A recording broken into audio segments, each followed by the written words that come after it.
5টার মতো কোশ্চেন পাওয়া যাবে আর কি।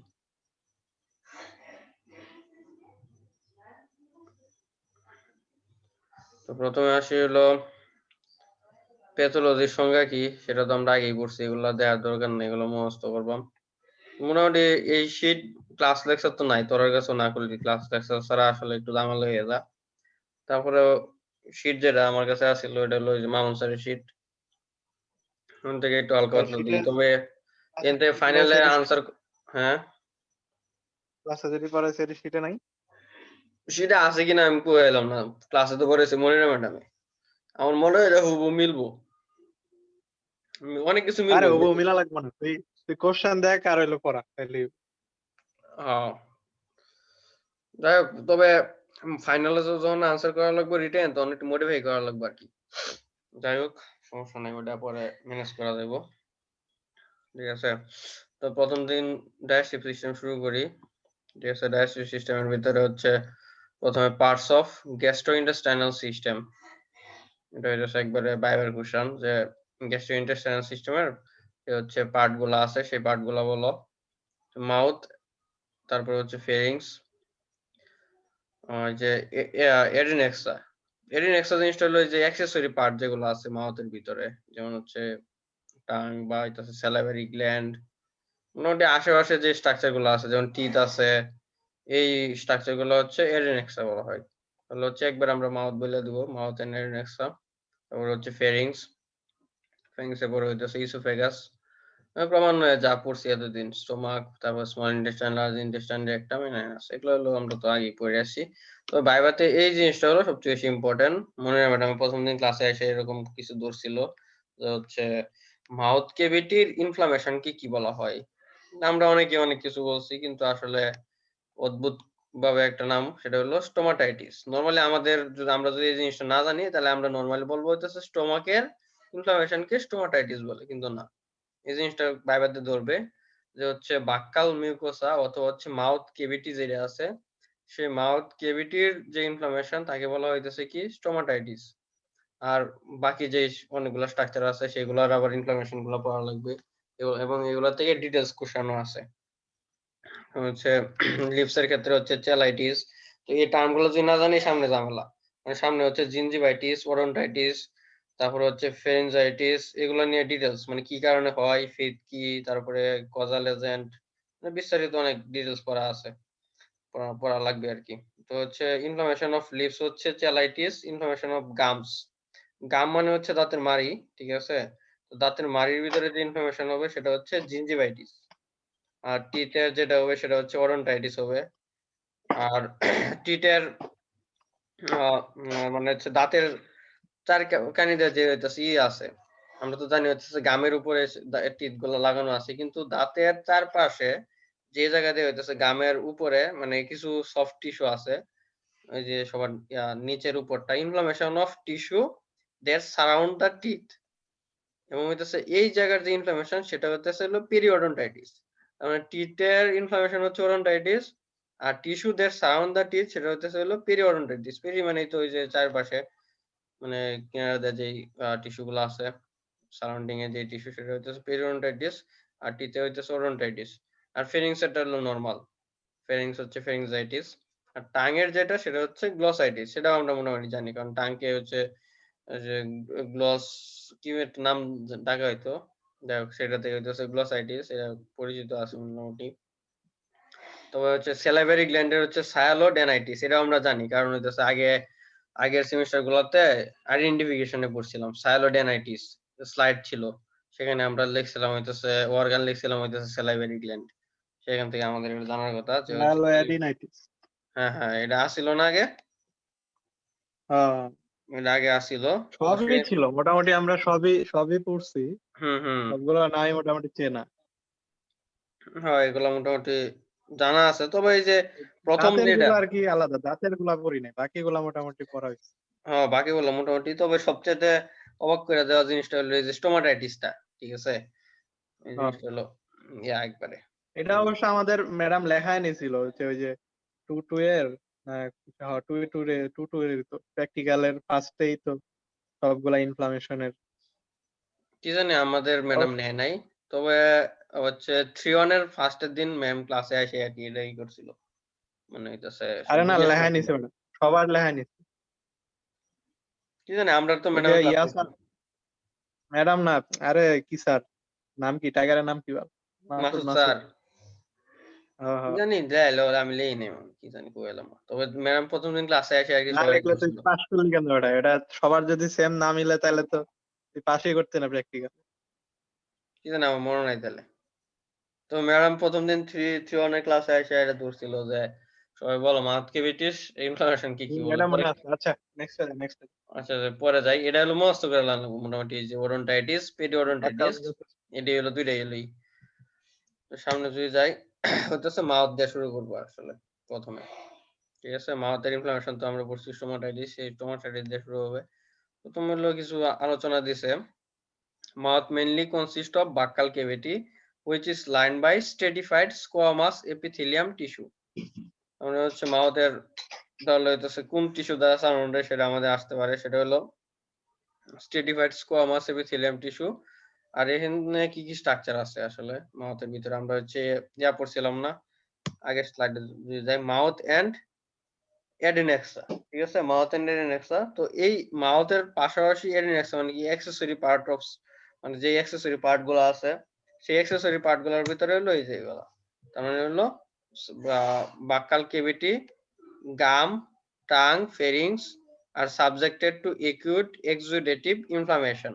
এই স্ট্রাকচার গুলাতে মোটামুটি হয় আর কি মাউথের মধ্যে বাক্কাল ক্যাভিটি আছে যেটা আমরা মেইনলি বুঝি মাউথ মনে হলো যে বাক্কাল ক্যাভিটি আর হচ্ছে দা গাম the tongue and pharynx are subjected to acute exudative inflammation এরপরে হলো স্টোমাটাইটিস ঠিক আছে মেইনলি হলো স্টোমাটাইটিস যেটা হলো বাক্কাল ক্যাভিটির যে ইনফ্লামেশন তাহলে এই জায়গায় আমরা কি কি পাইছি মাউথের ভিতরে কি কি স্ট্রাকচার পাইছি একটা হলো বাক্কাল ক্যাভিটি পাইছি গাম পাইছি টাং পাইছি ফেরিংস এগুলো পাইছি তো হলো বাক্কাল ক্যাভিটির যে ইনফ্লামেশন সেটা তো হচ্ছে স্টোমাটাইটিস বলে এটা আমরা পড়ছি আর গামে হচ্ছে জিঞ্জিভাইটিস টাঙ্গে হচ্ছে কি গ্লসাইটিস ফেরিংস হচ্ছে ফেরেনজাইটিস তো প্রথমে আমরা বাক্কাল ক্যাভিটির যে ইনফ্লামেশন স্টোমাটাইটিস সেটা পড়বো তাহলে stomatitis is the inflammation of oral mucosa characterized clinically by partial or complete loss of appetite with smacking of the lips and profuse salivation অনেক কঠিন কঠিন ওয়ার্ড লিখছে তাহলে স্টোমাটাইটিস আমরা নরমালি বলবো আমাদের এখন তো মুখস্থ করার দরকার নেই নরমালি জানবো স্টোমাটাইটিস হচ্ছে বাক্কাল ক্যাভিটির যে ইনফ্লামেশন সেই ইনফ্লামেশনটাকে আমরা বলবো হচ্ছে stomatitis the lesion starts as catarrhal inflammation with reddening and swelling এত কিছু দরকার নাই if the mucosa which is covered by small whitish spot এটা মানে সামনে আরেকটা ডিজিজ আছে মানে যে ডিজিজটা বলা হয় নামটা ভুলে গেছি আমি নোমা বলা হয় মনে হয় সেই নোমা ডিজিজটা হইতেছে প্রথমে এরকম শর্ট ভাবে হালকা মানে মাউথ ক্যাভিটি বা হচ্ছে বাক্কাল ক্যাভিটির ভিতরে যেই ইনফ্লামেশন গুলো শুরু হয় নরমালি স্মল হোয়াইটিশ একটা স্পট থেকে আস্তে আস্তে সেই এরিয়াগুলো হচ্ছে এনলার্জ হয় তাহলে this condition is called at first stomatitis condition এটা হলো ফার্স্ট স্টোমাটাইটিস কন্ডিশন মানে হচ্ছে প্রথমে স্মল হোয়াইটিশ একটা স্পট থেকে রেজ করবে যে ইনফ্লামেশনটা হবে this spot may later develop into ulcer or small crust এটা হলো বেসিক লেগছে তবে এই যে কজেস অফ স্টোমাটাইটিস কোশ্চেনে আসবে হইতেছে এগুলা এগুলো তো মুখস্থ করে ফেলা লাগবে তাহলে কি কি কজ আছে স্টোমাটাইটিস এর সেগুলো আমাদের জানা লাগবে তো কজের ভিতরে আমরা সব সময় তো জানি যে ফিজিক্যাল কজ থাকে কেমিক্যাল থাকে আবার হচ্ছে ইমিউনোলজিক্যাল কজ আছে অনেক ধরনের কজ আছে তো প্রথম কজ দেখবো আমরা হচ্ছে ফিজিক্যাল এজেন্ট যেগুলো আছে তো ফিজিক্যাল এজেন্টের ভিতরে প্রথম হলো কি ট্রমা তো আমরা সবাই জানি ট্রমা কি সাকিব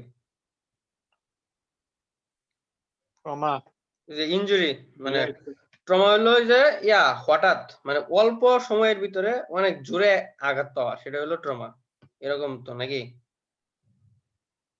বাংলায় তো ঠিক আছে, ইংলিশে কি জানি টার্ম আছিল মানে ইংলিশে মনে আইতেছে না। আহ, আমি ভুলে গেছি যাই হোক, ওই বাংলায় ওইটাই ঠিক আছে। ট্রমা মানে হঠাৎ করে সে যে আর কি কোনো একটা আঘাত পাওয়া আর কি, শক টাইপ, ইনস্ট্যান্ট শক। ও, শকের এরকম কারণে সে টাইপের যদি মানে মেন্টাল আনস্টেবলেশন আসে তখন সেটাকে ট্রমা বলা হয়, মেবি এরকম কিছু। এরকম হইতে পারে আসিবল কি কইতেছে আরে আমার এই নেটের সমস্যা বারবার যাচ্ছে আসতে। আচ্ছা সমস্যা নাই, আমি দেখি নাই যে দিয়ে গেছিস স্লাইডের ভিতরে আচ্ছা, আসলাম তো ওই যে মোবাইল দিয়ে দেখলাম মাত্র। যাই হোক কোন পর্যন্ত আসলে আছে বল।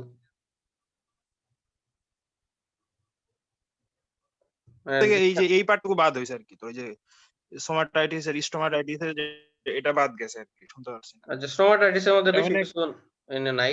ওখানে কিছুই কয় না। ওখানে হলো যে জাস্ট হলো স্টোমাটাইটিস এনে অনেক ডিটেইলস লেখছে, মানে অনেক কঠিন কঠিন ওয়ার্ড ইউজ করছে। নরমালি আমরা স্টোমাটাইটিস বুঝবো হইতেছে বাক্কাল ক্যাভিটির যে ইনফ্লামেশন সেটাকে আমরা স্টোমাটাইটিস বলবো। যদি আমরা প্রথম থেকে আরেকটু দেখি মাউথ নিয়ে দেখবো, তো মাউথের ভিতরে কি কি স্ট্রাকচার আছে আমরা যা পড়ছি এখান থেকে, মানে মানে নির্জার যে অংশগুলা বাক্কাল ক্যাভিটি, গাম, টাং আর একটা হলো ফেরিংস। তো বাক্কাল ক্যাভিটি ইনফ্লামেশন হলো স্টোমাটাইটিস, গামেরটা হইতেছে জিঞ্জিভাইটিস, টাং এটা হচ্ছে গ্লসাইটিস, ফেরিংস হচ্ছে ফেরিংজাইটিস। তো আমরা প্রথমটা নিয়ে আলোচনা করব, বাক্কাল ক্যাভিটির যে ইনফ্লামেশন তাকে আমরা বলবো হচ্ছে স্টোমাটাইটিস। আর একিউট ফেজে মানে হচ্ছে প্রাইমারিলি মানে হচ্ছে ফার্স্ট স্টোমাটাইটিস কন্ডিশনটা হইতেছে জাস্ট কিছু একটা হালকা হোয়াইটিস একটা স্পটের মাধ্যমেই নরমালি স্টোমাটাইটিসটা বাক্কাল ক্যাভিটিতে শুরু হয়। এরপরে এটা আস্তে আস্তে যদি ক্রনিক পর্যায়ে যায় বা স্টে করে কিছুদিন তাহলে সেখানে হইতেছে আলসারের সৃষ্টি হবে।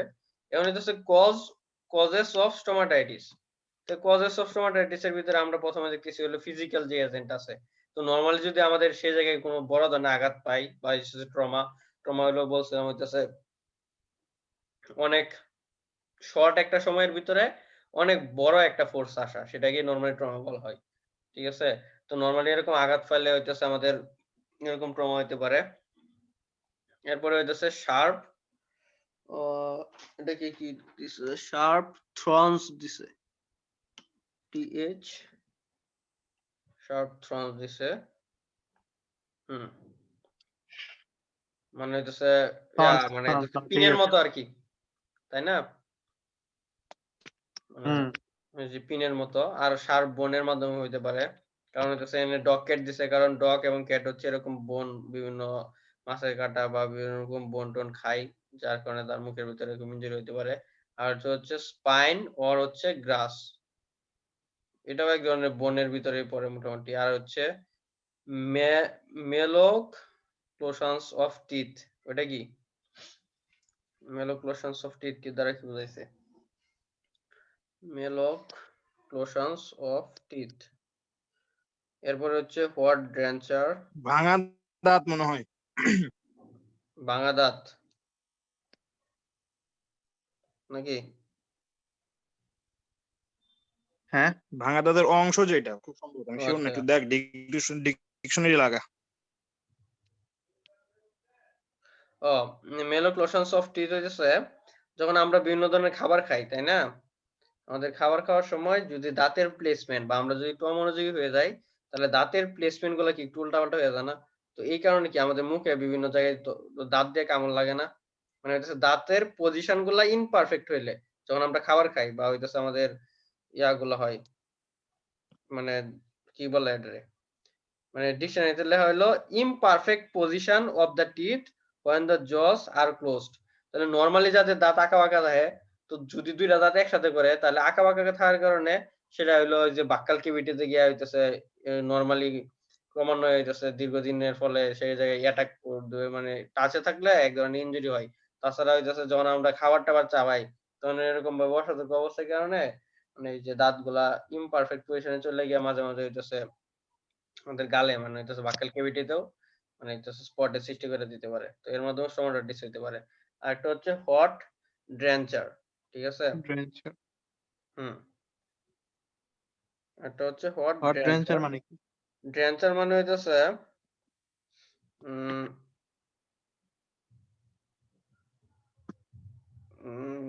become what to something,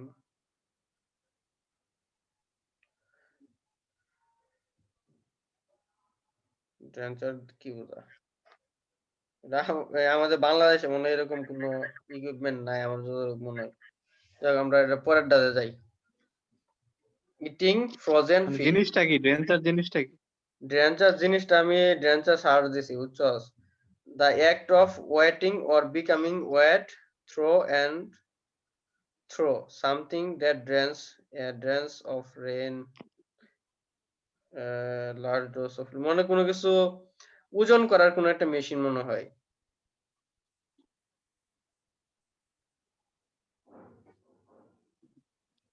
এরকম হইতে পারে।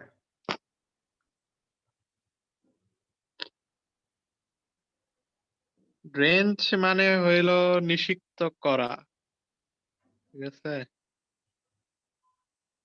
ডেফিনেশন হলো a dose of medicine administered to an animal, ওই রকমই হয়তো কিছু একটা আর কি। কি জানি এরকম কিছু একটা হবে আরকি। মানে কোন একটা যন্ত্র টাইপ, স্টিলের যন্ত্র হ্যাঁ, টাইপ যন্ত্র একটা টাইপ যেটা কিছু দিয়ে একটা আরকি হবে এরকম। হ্যাঁ খাওয়াই দেওয়া হয়, তো ওইটা দিয়া খাওয়াইতে গেলে হয়তো ওই যে সলিড মিডিয়া তার কারণে হয়তো অ্যাটাক লাগতে পারে, এরকম হইতে পারে। এরপরে হইতেছে eating frozen feed. Frozen feed তো নরমালি হইতেছে অনেক হার্ড হয়। মানে সেটা হইতেছে কঠিন থাকবে অনেক। যার কারণে সেখানে তারও ইনজুরি হইতে পারে। তো ফিজিক্যাল এজেন্ট পড়ছি হলো আমি আমরা। মার্ক করছি, এটা কি দেয়া যাইতেছে? হ্যাঁ, দেয়া যায়, সমস্যা নাই। আচ্ছা, টেস্ট করলাম, ক্লাসে তো টেস্ট করা যায় না। ক্লাসে যে একদিন আমি দিছিলাম, ম্যাডামের পরে ধরান দিছি। বুঝছস? যাই হোক। ভালো তো, মানে কারো যদি প্রবলেম হয়, কোন জায়গায় প্রবলেম হইতেছে এটা মার্ক করে দিল। হ্যাঁ, মানে ইজিলি মানে আমাদের টেকনোলজিকে কাজে লাগাইতে হবে। এই টেকনোলজি যদি আমরা কাজে না লাগাই তাহলে কেমনে কি? মানে উল্টা-পাল্টা ই করলে হইব। যে খেপা এই যায় কথা যে বাইরে বাইরে। কইতেছস তোর কি মনে আছে? এই তোরা কি ভুলে গেছো যে ম্যাডাম ক্লাস বন্ধ করে তারে হুমকি দিছিল এই মার্ক করার দোষে? আরে ওটার কথাই তো কইতাছি যে ওটা আমি মানে করছিলাম তারা বেটা। কি বলে ওটা আমি করছিলাম। হ্যাঁ। কি ভাই এটা দাগ নয় পড়ছে, এটা ক্লাস বন্ধ করে দিবে কিসে? না, আমি ডাক দিছিলাম কেন জানোস? হুম? ম্যাডামে সিলাই মানে কি একটা টপিক পড়াইতেছে। না কইলে কেমনে জানতাম? হ্যাঁ, কি একটা টপিক পড়াইতেছে, পরে ওইটা হলো পোলাপান কইতেছে যে পাইতেছি না, না কি এরকম একটা জানি। মানে কই খুঁজতেছে। আমি কি করছি ওই টপিকটা নিছে বা ইম্পর্টেন্ট কইছি না কি ইভেন্ট কইছি, আমি কি তাহলে মার্ক এই লাইনটারে আন্ডারলাইন করে দেই একটু। ঠিক আছে? এই আন্ডারলাইন করছি না বন্ধু, করছি শেষ। অবস্থা খারাপ একটা। যাই হোক। বাদ দে। আচ্ছা, পরে বাকিটা কয়, এরপর কেমিক্যাল। ফিজিক্যাল এজেন্ট যদি একবার দেখি মানে আর তো মুখস্থ করার দরকার নেই বাসাত গিয়ে। আমরা হলো ১ পেজ ২ পেজ করে পড়াম যাতে এই নিয়ে আলোচনার মাধ্যমে যাতে মুখস্থ হয়ে যায়। ঠিক আছে? তো ফিজিক্যাল এজেন্ট হলো হ্যাঁ ট্রমা, হ্যাঁ শার্প থ্রন্স, শার্প বোনস, স্পাইনস অর গ্রাস, আর হচ্ছে মেলোক্লোশনস অফ টিথ, মানে বেঞ্চ। হচ্ছে দাঁতের উল্টা-পাল্টা পজিশন জ্বর ভিতরে, হট ড্রেঞ্চার, আর হচ্ছে ইটিং ফ্রোজেন ফিড। ঠিক আছে? ফ্রোজেন তো ফুড। আশা করি মোটামুটি ৬ টার ভিতরে এখন লিখতে দিলে ৫ টার মতো লেখা যাবে। এরপরে হলো কেমিক্যাল এজেন্ট যেগুলো আছে। তো কেমিক্যাল এজেন্টটা নরমালি একটু ইম্পর্টেন্ট ফিজিক্যাল এজেন্টের চাইতে। কারণ এগুলোর ভিতরে ধরে বেশি। তো কেমিক্যাল এজেন্টের মধ্যে হচ্ছে dosing of irritant drug that caustic chemicals. Yeah full ফর্মে করতো, মানে ফুল উইন্ডোতে যা, ফুল ভিউ। হুম, হুম। না না, এই ভিউ না, মানে তোর স্ক্রিনের ফুল ভিউতে যা। আমার স্ক্রিনের ফুল ভিউ মানে স্ক্রিন ফুল ভিউতে অপশন নেই। আমি তো হলো জাস্ট এই উইন্ডোটা শেয়ার দিতেছি। না, ওই যে উপরের যে লেখাগুলো এরিয়াও যায় না, চলে যায় না এটি। দাঁড়া আমি আমার মোবাইলটা দেখি কি হইছে। ১ সেকেন্ড। ও উপরের লেখাগুলা? হ্যাঁ হ্যাঁ, মানে ফুল ভিউ, আমি ফুল ভিউ এর কথা কইতাছি, মানে তোর পিকচারটা ওই যে উপরে ও আচ্ছা, আচ্ছা, আমরা উপরের যেমন গুলো যাইতো না। এটা এই অ্যাপের এরকম মানে উপরের গুলো যায় না। আচ্ছা, ঠিক আছে ঠিক আছে, পড়া। আচ্ছা। এখন হলো আমরা দেখবো হইতেছে কেমিক্যাল যে এজেন্ট গুলো আছে, ঠিক আছে? কেমিক্যাল এজেন্টের মধ্যে প্রথম হলো মানে যেরকম কস্টিক এজেন্ট, ঠিক আছে? মানে হইতেছে যেগুলো হইতেছে বিভিন্ন ধরনের ক্ষয়কারী যে কেমিক্যাল আছে, যেটা হলো ইরিটেশন সৃষ্টি করে, irritant drug, dosing of irritant drug of caustic chemicals, যেটা হচ্ছে ক্লোরাল হাইড্রেট, ঠিক আছে? এরকম একটা ড্রাগের নাম হচ্ছে ক্লোরাল হাইড্রেট। তো ক্লোরাল হাইড্রেট সম্পর্কে কি কারো কোনো ধারণা আছে নাকি? ফ্লোরাল হাইড্রেট কোনটা আবার?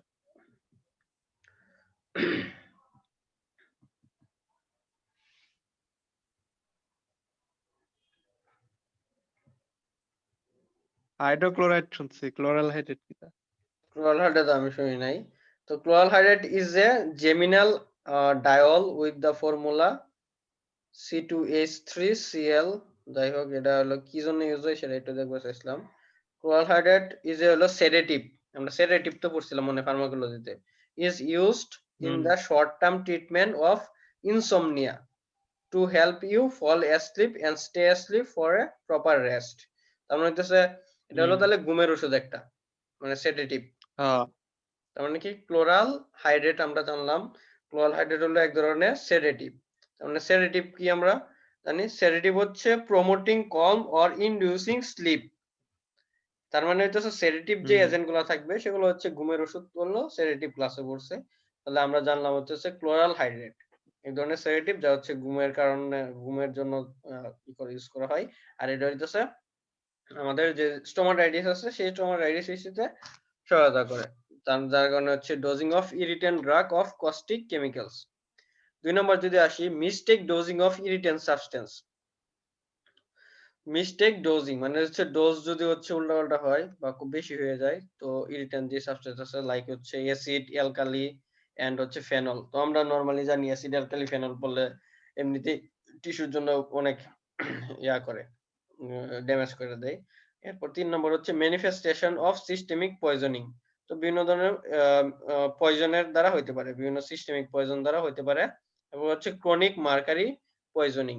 তো সিস্টেমিক পয়জনিং এর পর আরেকটা পয়জনিং আছে, সেটা হলো মার্কারি পয়জনিং বা হচ্ছে এসজি। তার মানে কেমিক্যাল এজেন্ট বললাম হলো 4টা। প্রথম হচ্ছে এক ধরনের সেডেটিভ, যে হচ্ছে dosing caustic of irritant chemicals drug of caustic chemicals, chloral hydrate এক ধরনের সেডেটিভস। আর 2 নাম্বার হইতেছে হলো অ্যাসিড, অ্যালকালি আর হলো ফেনল দ্বারা হইব, যেটা হইতেছে mistake dosing of irritant substance. এরপর হইতেছে সিস্টেমিক পয়জন আর একটা হলো মার্কারি পয়জন। একটা হচ্ছে সিস্টেমিক পয়জন, একটা হচ্ছে মার্কারি পয়জন, একটা হলো অ্যাসিড বেস আর একটা হইতেছে ফেনল, আর একটা হচ্ছে ক্লোরাল হাইড্রেট যেটা হইতেছে এক ধরনের সেডেটিভ। তাকে হুম আজকে আবার নোটিফিকেশন দিল যে 40 মিনিট পরে এই ক্লাস নাকি ইয়া আনলিমিটেড টাইম নাই আজকে। হয়, কই দিল না আজকে? আজকে দিছে যে 40 মিনিট পরে, তার মানে আবার আজকে ঢুকতে হইব আর 7 মিনিট পরে। যাই হোক, এরপরে হলো ইমিউনোলজিক্যাল কজ। ঠিক আছে, তো ইমিউনোলজিক্যাল কজ কি হতে পারে? সিস্টেমিক লুপাস ইরিথ্রোমেটাস, এটা আমরা পড়তে পড়তে মুখস্থ একবারে, এর আগে অনেক জায়গায় পড়ছি ইমিউনোলজিক্যাল কজের মধ্যে। প্লাস হলো সিস্টেমিক লুপাস ইরিথ্রোমেটাস আমরা ইয়াতে পড়ছি, এই যে টুটুতে ইমিউনোলজি জন পড়ছি, মানে ইয়া কি বলে হাইপার সেনসিটিভ রিঅ্যাকশনের ভিতরে পড়ছি তখন, এটা মনে আছে নি? কি জানি পড়ছিলাম, ভুলে এই গেছি যে আমি সিস্টেমিক আবার কত। লুপাস এরিথ্রোমেটাস, এসএলই, এটা পড়ছি। প্লাস জিনিসটা হলো কি? জিনিস এক ধরনের ডিজিজ সিস্টেমিক লুপাস ইরিথ্রোমেটাস। ডিজিজ সম্পর্কে বিস্তারিত পড়ি নাই, তবে আর এই ডিজিজ এর মানে হাইপার সেনসিটিভ এর কারণে যে সৃষ্টি হয়, যে ইমিউনোলজিক্যাল যে কজ গুলো আছে, সেটা হলো মানে উদাহরণের মধ্যে পড়ছিলাম আর কি। হ্যাঁ হ্যাঁ, একটু মনে উদাহরণের মধ্যে পড়ছে, আসলো কিন্তু জিনিসটা কি এটা এটা জানোস না? সিস্টেমিক, এটা হলো একটা auto immuno disease. In this disease the immune system of the body mistakenly attack healthy tissue, যার কারণে হচ্ছে বিভিন্ন ধরনের অ্যালার্জিক রিঅ্যাকশন হবে, বডি হচ্ছে গ্যাসের সৃষ্টি হবে, ওর কারণে লাল হয়ে যায় যাদের বডি, এগুলো মানে অটো ইমিউন ডিজিজ একটা। লাপাসটা কি? লাপাস বা লুপাসটা লাপাস কি আমি এটা? কি কইম, লাপাস মনে হয় কোনো একটা নাম কোন থেকে বানাইছে। আর it can affect the skin, joint, kidney, brain and other organ, এগুলো আর কি। আচ্ছা, পরেরটা যে তাহলে আমরা পড়লাম হইতেছে ইমিউনোলজিক্যাল যে কজ আছে, সেই ইমিউনোলজিক্যাল কজের মধ্যে হচ্ছে সিস্টেমিক লুপাস এরিথ্রোমেটাস। এরপরে হচ্ছে মাইক্রোবিয়াল এজেন্ট। বুঝছি। তো মাইক্রোবস বলতে আমরা কি বুঝি? মাইক্রোবস এর ভিতরে আছে ব্যাকটেরিয়া থাকবে, ভাইরাস থাকবে আর থাকবে হইতেছে কি ফাঙ্গাল, যে ফাঙ্গাস থাকবে, তিনটা জিনিস থাকবে মাইক্রোবিয়াল এজেন্টের মধ্যে। তো মাইক্রোবিয়াল এজেন্টের মধ্যে আমরা কি কি পাইছি? ব্যাকটেরিয়াল এজেন্ট, ভাইরাস এজেন্ট আর একটা হচ্ছে ফাঙ্গাল এজেন্ট। তো ব্যাকটেরিয়াল এজেন্ট কি কি আছে? একটা হচ্ছে প্রথমটা কি, নেক্রোবেসিলোসিস। বুঝছিলাস। প্রথমটা হইতেছে নেক্রোবেসিলোসিস। এরপর আছে হচ্ছে বলে আবার হুম হুম। আছে বলে আবার বের হয়ে গেছে। আচ্ছা, আজকে নয় এইটা শেষ করে দে, আর পড়াইস না নয়, আছে বলে মনে হয় প্রবলেম হচ্ছে।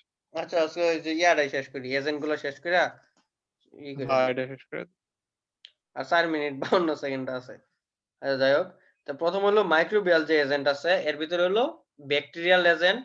তো ব্যাকটেরিয়াল এজেন্ট ৩ টা ব্যাকটেরিয়ার নাম পড়া লাগবে। আমরা যদি অ্যাক্টিনোমাইকোসিস এর এই যে ইয়াতে মানে পিআইডি তে যদি পড়তাম যে ভালো করে অ্যাক্টিনোমাইকোসিস এর পরে কি ডিজিজ হয় তাহলে আমরা অটোমেটিক বুঝতে পারতাম সেখানে প্যাথোজেনিসিস এর মধ্যে ওরাল মিউকোসার ভিতরে কোন এক ধরনের অ্যাটাক আছে। তাহলে আমরা বলে দিতে পারতাম। যাই হোক সেটা আমরা জানলে তারপরে বুঝতে পারবো।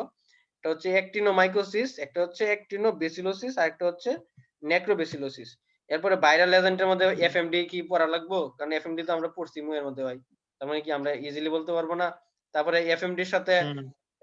ইয়া কি আছিল? মানে মানে একই ধরনের সিমিলার কিছু ডিজিজ পড়ছিলাম না? রিন্ডারপেস্ট মনে আছে নি? ব্লু টাং, ডিফারেনশিয়াল এফএমডি যে পড়ছিলাম। তার মানে কি? রিন্ডারপেস্টের মাধ্যমে হইব, ব্লু টাং এ হইব। তো ৩ টা জিনিস তো আমাদের অটোমেটিক মুখস্থ। একটা হলো এফএমডি, রিন্ডারপেস্ট, ব্লু টাং। আর হইতেছে পপুলার স্টোমাটাইটিস আছে, মেলিগন্যান্ট ক্যাটারাল ফিভার আছে আর ভাইরাল ডায়রিয়া। এই জিনিসগুলো একটু দেখলেই এনাফ। তারপরে হলো ফাঙ্গাল এজেন্ট। তো ফাঙ্গাল এজেন্টের মধ্যে আছে হলো ক্যান্ডিডা এলবিকান্স, ওরাল ক্যান্ডিডাইটিস বাই ক্যান্ডিডা এলবিকান্স। এরপর হলো নিউট্রিশনাল হুম। কজ। সব জায়গায় নিউট্রিশনের কারণে অনেক ঝামেলা হতে পারে। তো নিউট্রিশনাল কজের ভিতরে আছে হলো হাইপোভিটামিনোসিস এ, হাইপোভিটামিনোসিস হুম। A specially in fowl. এরপর হইতেছে niacin deficiency, black tongue in dogs. আর deficiency of vitamin C, deficiency of calcium, vitamin B2 or riboflavin deficiency in human. তো এই যে ভিটামিনের যে নিউট্রিশনাল যে ডেফিসিয়েন্সি আছে সেগুলো একটু দেওয়া লাগবে। তো আমরা হইতেছে যদি ডিজিজ গুলা একটু ভালো করে পড়তাম, মানে এই যে ব্ল্যাক টাং, তারপরে হইতেছে ওই যে উপরে যে দেখছি ব্লু টাং, তারপরে হচ্ছে রিন্ডারপেস্ট, তাহলে এই জিনিসগুলো আরো ক্লিয়ার হবে। বুঝছস সাকিব? আমরা যদি পিএডি টা হুম। ভালো করে ডিস গুলো সবটি পড়ে লাই তখন এগুলো আরো ক্লিয়ার হবে। আমরা বলতে পারবো যে মুখের ভিতরে কোন কোন রোগগুলা হলে অ্যাটাক হয়। তাহলে আমরা ওই রোগগুলা এনে ঢুকাই দেবো। মুখস্থর কিছু আসিল না। তো হুম। মুখস্থ করে আস্তে আস্তে ওগুলা যখন দেখবো আরো ক্লিয়ার হবে। এরপর হইতেছে ডেভেলপমেন্ট অ্যাবনরমালিটিস। তো ডেভেলপমেন্ট অ্যাবনরমালিটিস এর মধ্যে হচ্ছে lethal glossopharyngeal defect in dog. It is a malformed small pointed tongue in the newborn puppies. They cannot uh, they cannot suckle and die soon after birth. Suckle লেখছে কি? They cannot suck হবে মনে হয়। ঠিক আছে? তো development যে অ্যাবনরমালিটিস গুলো আছে সেই ডেভেলপমেন্ট অ্যাবনরমালিটিস এর মধ্যে অনেকগুলা ইয়ে আছে সেগুলো পড়া লাগবে বিস্তারিত। সেগুলো কালকে পড়বো না। যেমন হইতেছে ক্লেফট প্লেট কি, তারপরে আরো অনেক ধরনের ম্যাডাম অনেকগুলো পড়াইছে। বুঝছস? এগুলো আচ্ছা, কালকে এগুলা পড়বো না। তাহলে কালকে। আজকে হইতেছে নিউট্রিশনাল কজ পর্যন্ত মোটামুটি দেখলাম। তো আমরা প্রথম দেখছি হলো ফিজিক্যাল এজেন্ট, আচ্ছা, এরপরে কেমিক্যাল এই এজেন্ট দেখলাম। ব্ল্যাক টাং আর ব্লু টাং জানি আমি পড়ি না, এটা কি এটি? এটা আমরাও পড়ি নাই। ওটা হলো ওই যে পিআইডি পড়লে এটা ক্লিয়ার করা লাগবে। পিআইডি এর মধ্যে ও আছে। আচ্ছা। ওই এইজন্যই তো হচ্ছে পিরিয়ড এটা একটু ইম্পর্টেন্ট। মানে পিরিয়ড যদি মোটামুটি ক্লিয়ার করে ফেলি তাহলে মোটামুটি যে অনেকগুলো যেমন দেখ এই জায়গায় ভাইরাল এজেন্টের মধ্যে এফএমডি আছে। তো এফএমডি যে এনে থাকবো এটাকে আমরা মুখস্থ করা লাগবো। মানে এফএমডি হলে মাউথে অ্যাটাক দেয়। আর এফএমডি যখন পড়ছিলাম তখন ডিফারেনশিয়াল ডায়াগনোসিস এর মধ্যে কি কি পড়ছিলাম? রিন্ডারপেস্ট পড়ছিলাম আর লইয়া পড়ছিলাম তো। এই যে ব্লু টাং পড়ছিলাম মনে আছে? হুম। তাহলে তো এই দুইটাও থাকবো। তো এরকম ভাবে যদি ডিজিজ গুলো শেষ করতে পারি তাহলে আমরা আরো জিনিস বুঝতে পারবো। তো ফিজিক্যাল এজেন্ট পড়ছিলাম, এরপরে কেমিক্যাল, এরপরে হইতেছে মাইক্রোবস। মাইক্রোবস এর ভিতরে আছে ব্যাকটেরিয়াল, অ্যাক্টিনোমাইকোসিস, ব্যাকটেরিয়াল, ভাইরাল। ব্যাকটেরিয়াল, এরপরে ভাইরাল তো মনে হয় দেখলাম। আর ফাঙ্গালের মধ্যে তো এই যে একটা আছে ফাঙ্গাল এজেন্ট। আর ক্যান্ডিডা আলবিকাস। এরপরে হলো নিউট্রিশনাল কজ পর্যন্ত মোটামুটি। ঠিক আছে? তো টাইম নাই। আজকে তাহলে এ পর্যন্ত থাকুক নাকি? আচ্ছা, ওই বাংলা আমরা সাহিত্য দিয়ে শুরু করি, সমস্যা আছে কোনো? তোর সময় তুই যেটা দ্বারা শুরু করবি ওইটাই। কালকের পরের দিন বাংলা আচ্ছা, ইনশাআল্লাহ। তুই যেটা দ্বারা শুরু ঠিক করবি। আছে। ঠিক আছে? আচ্ছা, আর রিফাত তো